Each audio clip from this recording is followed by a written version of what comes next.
મારા બે પીક છે એ શોર્ટ સાઈડના જે છે.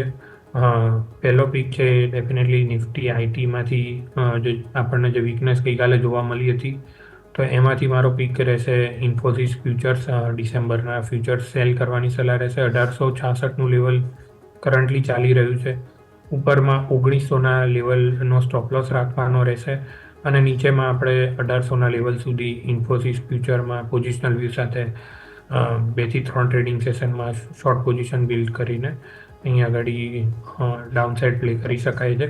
અને બીજો મારો જે પીક છે આઈશર મોટર ફ્યુચર્સ છે.